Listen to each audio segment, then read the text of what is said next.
I think the F-100 Ford truck or something was the hottest seller for a long time, and now it's not. And now it's smaller, more fuel-efficient cars. And that's the consumer making the decision and not government making the decision for them.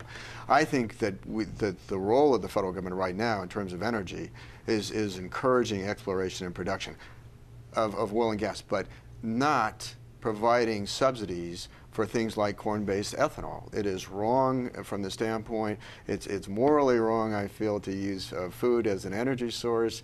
It is environmentally wrong in that it doesn't make a, studies that show now it doesn't make a difference between that and burning oil or gasoline. And then also, I mean, I think it is certainly contributed to the inflationary pressures on food that we're experiencing in this country and around the world. Quick straw poll. When it comes to things like opening up ANWR and offshore drilling, are we all in agreement? All right, we're all in agreement. Ted, you had something else you wanted to do. One of the problems is that the federal government and the state government is trying to pick winners and losers in the new energy frontier, and we need to allow the free market system to do it. When we have a federal government that's mandating subsidies or mandating that electric utilities have to meet a certain percentage of their total output with renewable energy, we're mandating that they have to spend their money in failed renewable energy products. And here in Colorado, the state government will not allow us to use hydroelectric power to meet that mandate. And the federal government's doing stuff like that.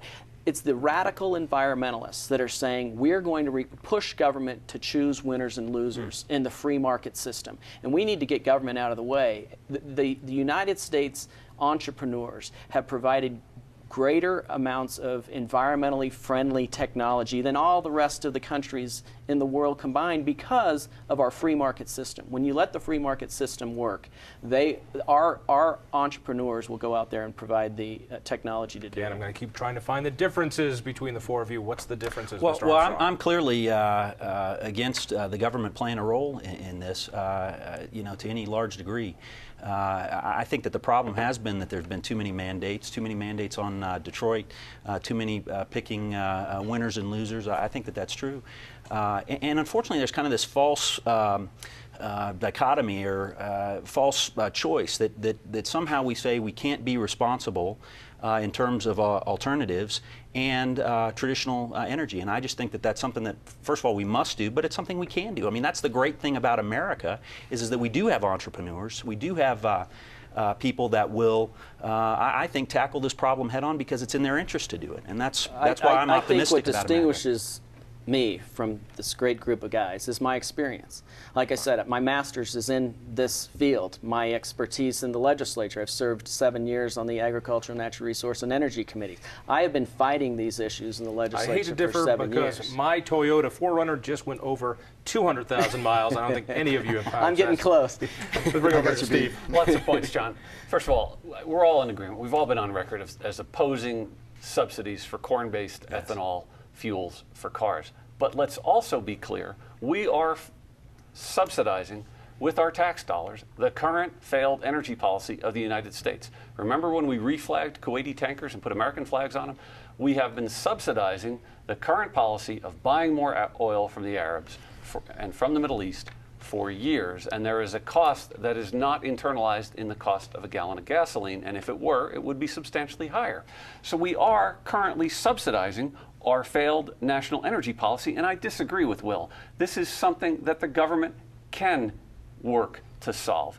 And Ted, it's not a completely free market in oil because OPEC controls 40% of the supply. And because the radical environmentalists are not allowing us to drill here in the United States. If we got the radical environmentalists out of the way, we would have a free market system here in Colorado. For the last 30 years, the OPEC has dramatically impacted the price of oil. So what would you say we should do to OPEC? All right, hang on a second, Ted, what would you do? The only way you're ultimately going to get the cost of gasoline down at the pump, because remember, 65% of our energy is imported, and most of that goes for either petrochemicals or the liquid fuels, transportation fuels. I'm getting there.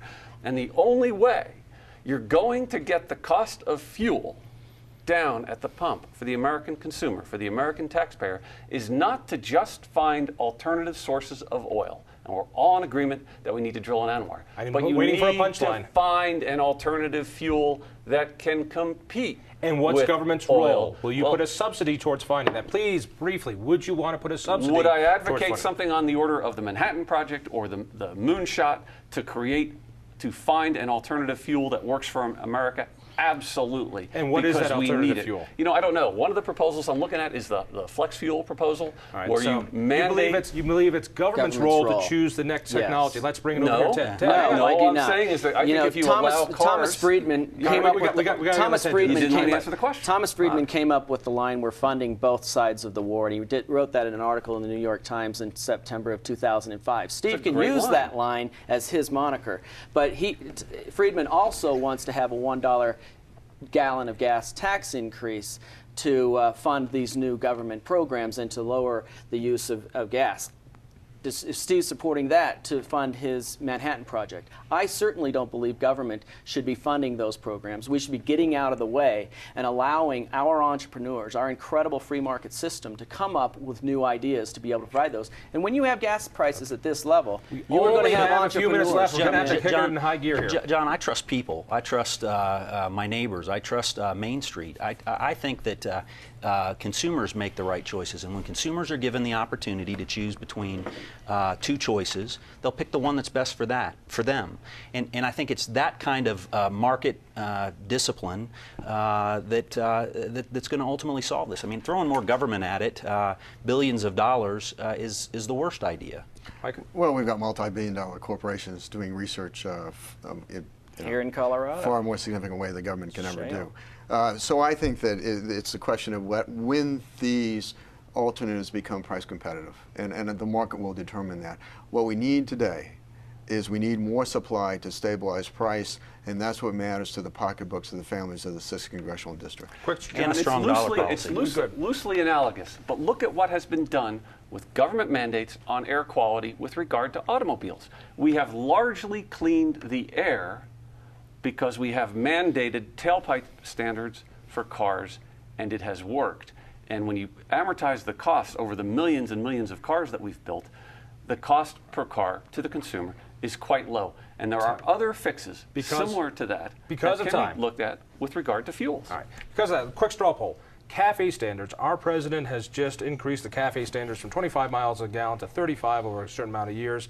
I believe this is detrimental. I think it's going to cost lots of lives. Would you have voted for this? It's a tax on the production of food in the United States. Every single truck that you see driving out there, every single tractor that you see driving out there is going to have to meet that. Any of you have voted for Yes, I would have voted for CAFE standards, especially if they allowed automakers to include in the standards things like the Volt that GM is coming out with, the plug-in hybrids that get phenomenal mileage. Absolutely not. I think that I think that the consumers are smart enough to make those decisions based on energy prices. Finally, we're getting to some differences. All right, we're running out of time. Since I'm trying to get folks to understand what's different about here, let me go around and ask you a bit about the folks and organizations that have endorsed you. And I would like this to be as quickly as possible. Let's just start over here.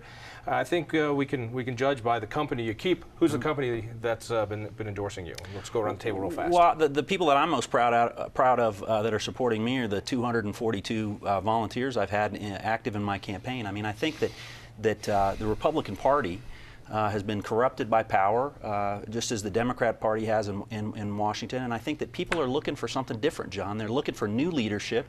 They're looking for new ideas, new passion, new energy. And I think that that's why I've been able to go out and build a great grassroots operation. That's who I'm most proud about. You know, I'm certainly proud to be endorsed by 5 former Republican state chairmen. I'm also proud to be endorsed by 5 retired military generals, and that understand the significance of my background as to the challenges in national security that face this country. And certainly a lot of people that have written small checks that add up to a fair amount of money to support my campaign. It costs next to nothing to run for office these days. Ted, who's I'm most excited to have the endorsement of the majority of the delegates at the 6th Congressional Assembly a few weeks back. But I'm also excited to have the support of the American Pro-Life Alliance because of they respect my support and efforts on pro-life issues. I passed the only pro-life bill in the history of the state. I'm excited